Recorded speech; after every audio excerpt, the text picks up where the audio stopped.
The wind whispered through the tall grass, rustling the leaves of the old oak tree that stood sentinel over the farmhouse. It was a peaceful scene, one that belied the turmoil that raged within its four walls. Inside, Wendy sat at the kitchen table, her gaze lost in the distance. She had built a good life here on this farm with Nero and her two sons, Thomas and Abel. She couldn't deny that. But a shadow had fallen over their lives, a darkness that threatened to consume them. She could feel it in her bones, a sense of foreboding, that their idyllic existence was hanging by a thread, a lie that was bound to come crashing down around them. Thomas, her eldest, was 18, all grown up and ready to spread his wings. He was a bright, enthusiastic kid, always eager to learn, always curious about the world. Abel, on the other hand, was a different story. Quiet, introspective, a loner. At 16, he was already showing signs of the darkness that lurked within him. Fights at school, petty crimes, always getting into trouble. He was a ticking time bomb,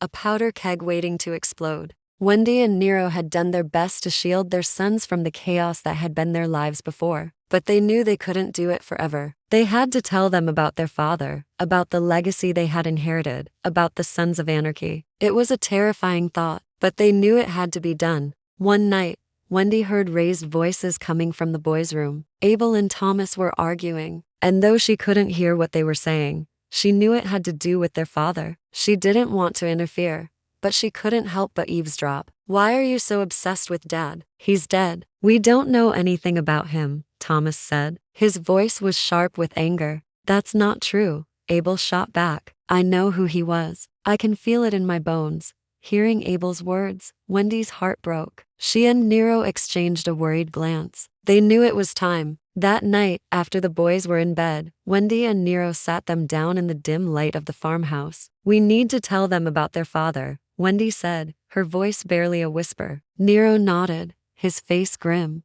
"There's no other choice. They deserve to know the truth." And so they told them about Jocks, about the man who had been both revered and feared, the leader of the Sons of Anarchy Motorcycle Club, Redwood Original. They told them about the brotherhood, the loyalty, the camaraderie, but also about the violence, the bloodshed, the betrayals. They told them about the legacy that was now theirs, whether they liked it or not. The revelation hit them hard. Abel went silent, lost in thought, while Thomas struggled to comprehend the enormity of what he had just heard. Their father, the man they had barely known, had been a notorious outlaw. In the morning, Wendy and Nero watched their sons. Abel seemed more withdrawn than usual, while Thomas looked determined. The truth had changed them, set them on a path they couldn't avoid. They had hoped to shield their sons from the chaos of their past, but it seemed that fate had other plans. The boys had questions, a lot of questions, but Wendy and Nero could only offer them partial answers.